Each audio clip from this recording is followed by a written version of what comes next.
On today's episode of Locked On Canucks, we talk about why being stuck in the middle in sports might be the worst place of all time, and what is going up with Bo Horvat, and who are five potential teams that could acquire the Canucks captain if he is traded. It is Locked On Canucks, and it starts right now.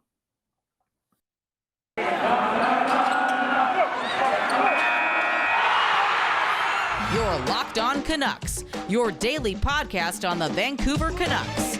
Part of the Locked On Podcast Network, your team every day. What is up, everybody, and welcome to Locked On Canucks, the show that keeps you locked in on all things Vancouver Canucks. Of course, I'm your host, Justin Pooney. You can find me at Twitter at Justin Pooney. That's JUSTINPOONI with an underscore at the end. Once again, that's Justin Pooney with an underscore at the end. You can find me on Instagram at Process Sports. That's Process Sports on Instagram. Also, please like and subscribe to our YouTube channel. Just go to YouTube and type in Locked On Canucks. Will be the first thing that pops up. Also, our Twitter at Locked On Canucks for the show. I also want to thank you for making Locked On Canucks your first listen of the day. We are free and available wherever you get your podcast services. So, Monday, Canucks not in action. They are in Pittsburgh, getting set to face off against the Penguins tomorrow. Of course, the Canucks had a messy game yesterday, falling to the Winnipeg Jets as Kyle Connor records a hat trick. The Winnipeg Jets won 5 straight, and the Canucks lost 7-4. It was not a good game. It was very disgusting. It was very... basically, the goaltending was a non-issue. There was no goaltending. Bo Horvat did score his 29th goal. JT Miller had 2 points. The Canucks fall to 17, 19, and 3. They have 1 win in their last 5 games. And then now they're out east on the road. Colin Delia started the game, but was replaced 5 minutes after 5, replaced at 5:34 of the second period after giving up 4 goals on 13 shots. Not good. Bruce Brujo did say it's the first time in a long time that I pulled one of them, and it's true. It was not a good goaltending game. There was no structure involved, and it was just a mess to begin with. Now, I don't want to hammer down on yesterday's game too much because it was a gross game. The Canucks have not been playing their best hockey of late. Now, they did beat Colorado the other day, but I want to talk about being in the middle.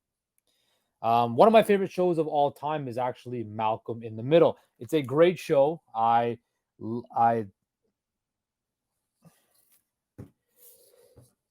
Malcolm, if you guys haven't watched it yet, it is a hilarious show. Basically about a kid named Malcolm who is the middle brother in a wild, dysfunctional family. And, everybody talks about middle child syndrome. I'm the oldest, so I know all about, you're having to, set an example, set the tone, all of that stuff. And, having that type of impact on younger siblings or cousins.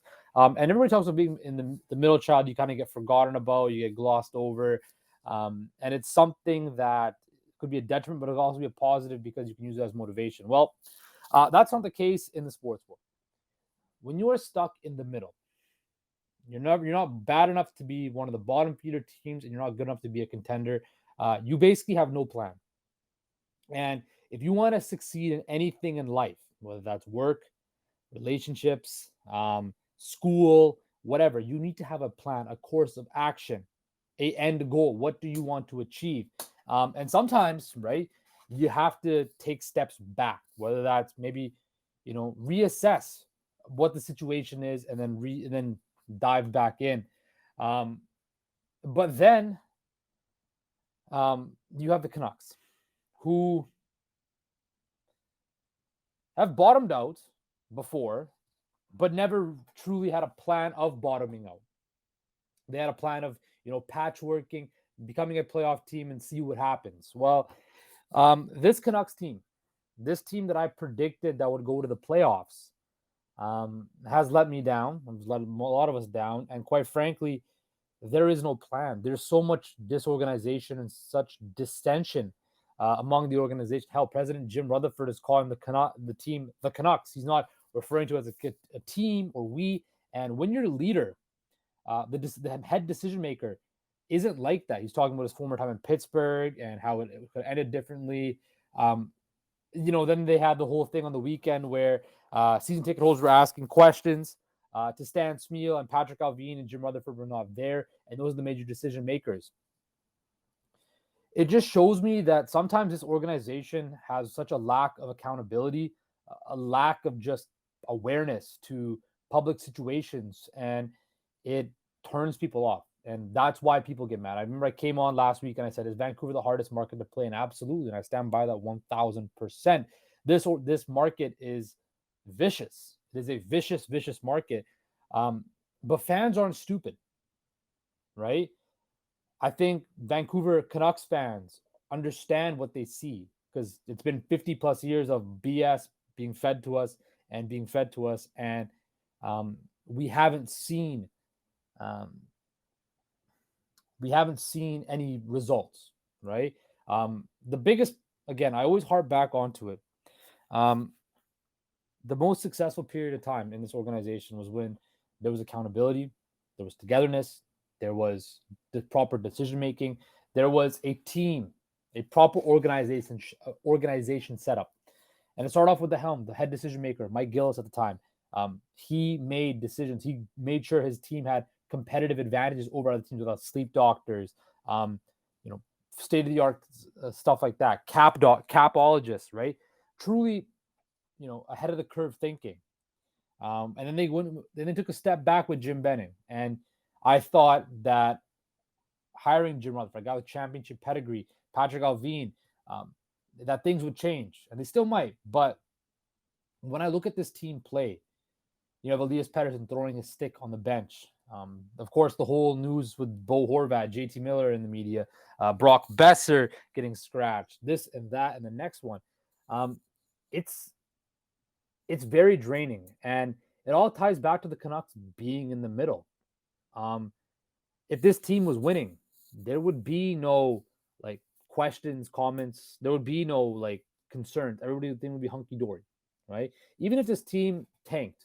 Now, do I think that there's no point of them tanking at this particular moment? Yeah, they're too good to tank, right? But had they done it 3-4 years ago or 4 or 5 years ago when they were supposed to, then things could have been different. Being in the middle basically means you have incompetence, right? And that could be the case for bottom-feeding teams too. But at least teams that are at the bottom, Arizona or whomever, Chicago, whomever, right? They plan to be at the bottom, right? They don't have expectations set to be in the play. They come out and say, hey, we're going to develop our young players. We want to, take the next step and build this new wave. The Canucks have never once said that. The Canucks always believe that we can patchwork this, we can bring pieces here or there, and we can go forward. And in some cases, that does work. In the NBA, you see it all the time. These middle of the pack teams make a big splashy move, and suddenly they vault into contention. But the NBA is a different game. The NBA, you can have 1 or 2 star players that can carry the load for you. The NHL, you can't do that, right? Case in point, the Edmonton Oilers, the team that I picked to make it to the Stanley Cup Finals, they can't be carried by Connor McDavid and Leon Draisaitl. You can't do it in hockey. So when I look at this Canucks roster and I think about why are they stuck in the middle, it's simply because there's a lack of a plan. There is no plan. Or, quite frankly, it's the ownership. Ownership does not want to tank. Well, that's fine, but you have to have a plan in place on how you're going to get back to that level. And right now, there's so much. The cap problems, their cap strap, we have no move. They're like the Lakers, right? The Lakers or the Raptors, even like the Rams maybe in the football. They're a team that is too good to be, too much talent to suck, but not good enough to be the elite of the elite. And the Canucks and this fan base, they can see it. The media can see it. And the Canucks are basically an irrelevant franchise, is what I'm trying to say. Everybody was talking about how, and I'm going to talk about this after the break, kind of piggybacking off about the Winter Classic and why the Canucks weren't included, simply because they're irrelevant. So coming up after the break, I'm going to touch into that, and then we'll get into some Bo Horvat stuff. But first, because it's a Monday, I want to talk to you guys about the fine folks at BetOnline. At Athletic Greens. Wrong ad.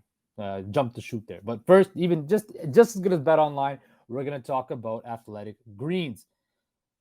Our next partner has a product that I use every day. I started taking Athletic Greens 1 because I just want to have better gut health, more energy, and optimized immune system, especially during flu season. I hate taking pills and vitamins, and I want a supplement that actually tastes great. And I wanted to see what the hype was all about. I've been on it for a few months now, and I love it. It doesn't taste like it's super healthy. It has kind of a mild tropical taste, and that I actually look forward to each morning. So what is this stuff? With one delicious scoop of Athletic Greens 1, you're absorbing 75 high-quality vitamins, minerals, whole source superfood, probiotics, and adaptogens to help you start your day right. This is a special blend of ingredients that supports your gut health, your nervous system, your immune system, your energy, recovery, focus, and aging. All the things that you need. I take it every morning because I said I would need some more energy and my digestive system. And it tastes very tropical, very fruity. I got my family and friends on it, and I actually bring it with me when I'm traveling as well. There are tons of people take some kind of multivitamin, and it's important to choose one with high quality ingredients that your body will absorb. Athletic Green 1 is a small micro habit with big benefits. It's one thing that you can do every single day to take care of yourself. Your subscription comes with a year's supply of vitamin D, which is so important to add in these winter months when we don't get as much sunlight. Now, right now, time to reclaim your health and arm your immune system with convenient daily nutrition. It's just one scoop in a cup of water every day. That is it. No need for a million different pills and supplements to look out for your health. To make it easy, Athletic Greens is going to give you a free 1 year supply of immune supporting vitamin D and 5 free travel packs with your first purchase. All you have to do is visit athleticgreens.com/NHL network. Again, that's athleticgreens.com/NHL network to take ownership over your health and pick up the ultimate daily nutritional insurance. Welcome back to Locked On Canucks, the show that keeps you locked in on all things Vancouver Canucks. So continuing on about the Canucks being stuck in the middle and having no plan. As I mentioned before, they are pretty much becoming an irrelevant franchise, or in the grand scheme of things, or in the market that they're in, they're a dumpster fire, a drama-filled soap opera that just never keeps on giving. But when you look at the Vancouver Canucks and you look at the Winter Classic that just was announced to be in Seattle, and Vegas got it. Remember, people think, why are the Canucks not involved? Why are the Canucks not a part of that Winter Classic? A natural geographic rival. There'll be tons of Canucks fans that can go to T-Mobile Park, and it will be a great event. But why would they go Vegas? Just they're trying to build on an expansion rivalry type of thing. Well, let me tell you this. The NHL, first and foremost, is a business. What does business cater to the most? Making money. That's capitalism at its finest. Well, making money. And the Canucks, quite frankly, because they don't do anything the last however many years, they haven't done anything, they are an irrelevant franchise. People think of the Vancouver Canucks and they gloss over them in the States. Nobody cares. Nobody thinks about them. Nobody's dying to see them play. Unless you're one of those Canucks Nation members across the States that loves the Vancouver Canucks, you do not care. So when the NHL has a big stage moment like this, why would they threat having an irrelevant franchise from Canada that doesn't push the needle in the States, rather than having the two latest expansion teams in Vegas and Seattle go square off on national TV? That's all it comes down to. That's exactly what it's all about. These guys care about making money and putting relevancy and building American teams' brand. Now, if the Canucks were successful, they were making a lot of money, they were a powerhouse, then we could have that discussion. But the Canucks don't do themselves any favors to enhance their cachet or their stock down south or across the NHL mind, because again, they have no plan. They're stuck in the middle, and they're running into irrelevancy or just a drama-filled organization, which, quite frankly, nobody wants to pay to see. Unless you like to see drama and you want to see a tire fire, then that's what you'll see. But that is just where this organization has come to. That is what they are. They are a drama-filled organization that is bordering irrelevancy. And as a Canucks fan, and a diehard Canucks fan for the last however many years, Canucks fans is 2001, 21 years now, or whatever, 20 years now. It's 21 years now, because it's 2023 now. Holy jeez Louise. But it's tough, man, to see the team that I grew up loving like no tomorrow, the team that I was so happy yesterday when Seattle Seahawks made the playoffs. To see a team like that go through success the last however many, almost 20 years, ever since Paul Allen bought the team, that was always relevant. And then to see a team that, and I care about the Seahawks a lot. I never miss a Seahawks game. You could ask anybody I know. I'm a diehard Seahawks fan, but Canucks will always be, um, they're like 1A and 1B. Canucks will always be 1A in my heart. And to see that the team that I love just piss away and become irrelevant and nobody cares about, or just become a mess and a drama-filled thing like this, it sucks and it stings. And quite frankly, what's going to sting even more is when they trade Bo Horvat, which I never want to see happen, but I never wanted to see happen, but I think it's going to happen. I have a couple teams that I want to go through that, could potentially be on, in the running for Bo Horvat. Of course, the Boston Bruins, who quite frankly are destroying the NHL. David Krejci, Patrice Bergeron, Brad Marchand, David Pastrnak, they are all playing great, and they're the title favorites right now. They're the Stanley Cup favorites right now, and they could add Bo Horvat and just boost their title chances even more with a second line center like him. The only problem is they don't have very many assets to give up. So I don't know if Boston is a fit unless somehow, some way they can find assets that the Canucks will appreciate. Because if the Canucks do sell him, it's got to be the right deal. 29 goals, guy set the break his scoring record, and it's not even February yet. So I do think that. Now, again, there's the Carolina Hurricanes, another top of the echelon Eastern Conference team. They do lack a second line center. Jesperi Kotkaniemi has not panned out. Jordan Stahl's a third line center. Paul Stastny, Derek Stepan, Horvat could play very well in Carolina. I think that would be great. Now, it would be, he would be a pure rental, I think. I don't think Carolina has ever been the franchise to spend the big ticket money like that. And it's going to cost you like 8 years by 8.25 or something like that to get Bo Horvat in. So this would be a strict rental, and it would depend on what the Canes could give up prospect and pick-wise to acquire Bo Horvat's thing. The next one, Colorado. They're banged up. They're not playing that well. They're looking for Naz Kadri's replacement. He would make their power play even more lethal. He'd kind of fill Kadri's spot in the bumper position. The cost, again, you probably have to get Sam Girard, and then they could re-sign him. But Sam Girard's a very good defenseman. If I'm the Canucks, I want him. Bowen Byram, maybe something like that. The Minnesota Wild, who would love a guy to play with Kirill Kaprizov. They have no cap space, especially with the Ryan Suter and the Zach Parise buyouts. So that's tough for them. But if they could make it work, they have a bunch of young prospects that the Canucks might want. Washington, Nick Backstrom is back, just came back. Great to see him back. But we don't know how he's going to come back from his hip resurfacing surgery. They don't have any youth, really. They could use another, more talent to help Alex Ovechkin push for one more run. But he would also make Washington an even bigger threat.